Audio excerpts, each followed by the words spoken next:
Assalamualaikum warahmatullahi wabarakatuh. Perkenalkan, nama saya Waode Fani Fauzia Jarju, kelas D dengan NIM 0321011346. Pada kesempatan kali ini, kita akan belajar tentang sistem dan struktur penyusun tubuh tumbuhan dan hewan. Ciri-ciri perkembangan makhluk hidup, mengenal bagian utama tumbuhan dan hewan. Sel tumbuhan.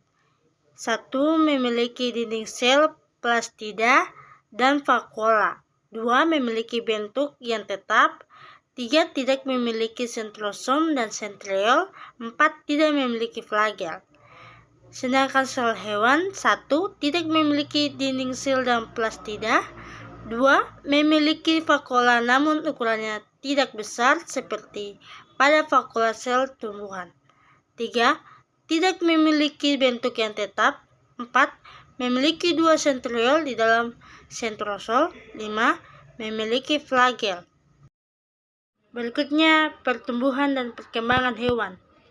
Pertumbuhan dan perkembangan hewan secara umum dibagi menjadi 2, yaitu 1. Fase embrionik dimulai dari zigot sampai embrio.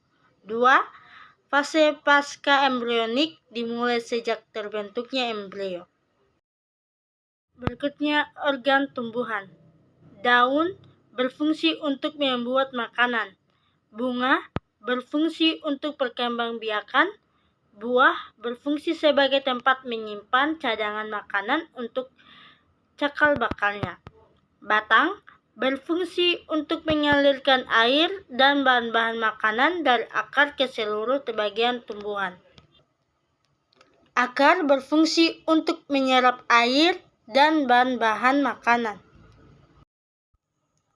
Berikutnya, peta konsep. Bagian utama akar terdiri dari jaringan. 1. Epidermis, 2. korteks, 3. endodermis, 4. silinder pusat, 5. xilem, 6. floem. Batang itu ada monokotil dan dikotil. Monokotil terdiri dari jaringan. 1. epidermis, 2. meristem dasar, 3. floem, 4. xilem.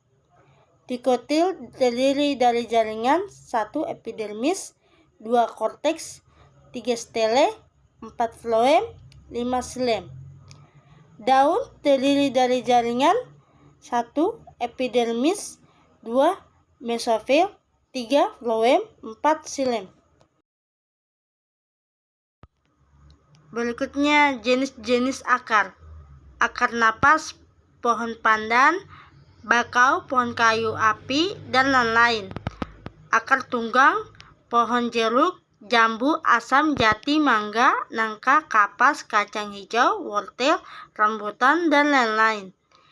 Akar serabut, pohon kelapa, rumput, padi, tebu, pepaya, salak, jagung, pinang, bawang, dan lain-lain.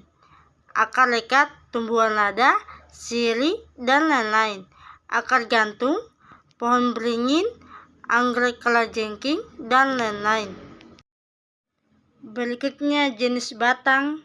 Batang berkayu. Batang berkayu memiliki kambium, kambium mebatang. Berkayu memiliki kambium. Kambium mengalami 2 arah pertumbuhan, yaitu ke arah dalam, ke arah luar, ke arah dalam. Kambium membentuk kayu, sedangkan ke arah luar membentuk kulit tangan. Alami 2 arah pertumbuhan, yaitu ke arah dalam dan ke arah luar. Ke arah dalam, kambium membentuk kayu, sedangkan ke arah luar membentuk kulit. Batang rumput. Tumbuhan batang rumput memiliki ruas dan umumnya berongga. Batang jenis ini mudah patah dan tumbuhannya tidak sebesar batang berkayu, misalnya tanaman padi, jagung, dan rumput. Batang basah. Tumbuhan batang basah memiliki batang yang lunak dan berair, misalnya tumbuhan bayam dan patah tulang.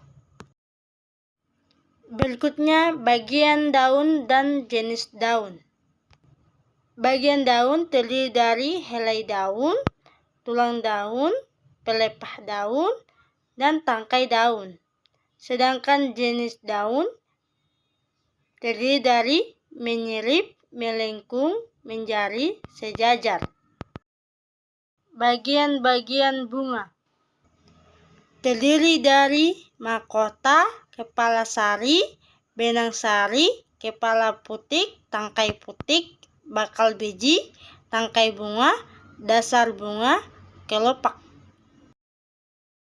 Bagian-bagian buah yaitu tangkai buah untuk tempat melekat atau bergantung pada ranting atau dahan. Kulit buah lapisan paling luar untuk melindungi buah. Daging buah bagian buah yang dapat dimakan.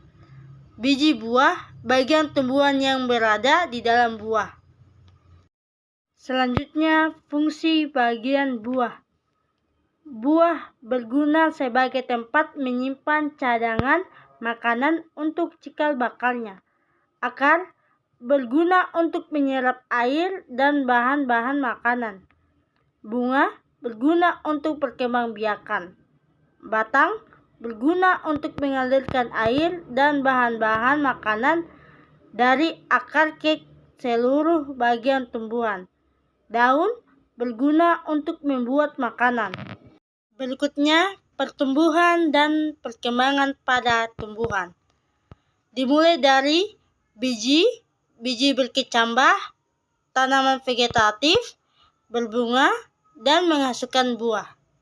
Selanjutnya yang terakhir, reaksi kimia fotosintesis 6CO2 tambah 12H2O tambah cahaya C6H12O6 tambah 6O2 tambah 6H2O menerima cahaya matahari, menyerap CO2 atau karbon dioksida, melepaskan O2 atau oksigen, menghasilkan C6H12O6 atau glukosa, dan H2O atau air. Yaitu 1. Air diperoleh dari dalam tanah yang diserap oleh akar kemudian dibawa ke seluruh tubuh oleh pembuluh silem. 2. Karbon dioksida diperoleh dari udara dan diserap melalui stomata. 3. Cahaya matahari digunakan tumbuhan untuk membantu proses kimia memproduksi glukosa atau gula. 4. Hasil fotosintesis ini kemudian diedarkan ke seluruh bagian tumbuhan untuk bernapas, berkembang biak, tumbuh, dan sisanya disimpan sebagai cadangan makanan. Oke adik-adik, selesai sudah materinya. Semoga bermanfaat dan bisa dipahami. Sekian, terima kasih. Wabillahi taufiq wal hidayah. Wassalamualaikum warahmatullahi wabarakatuh.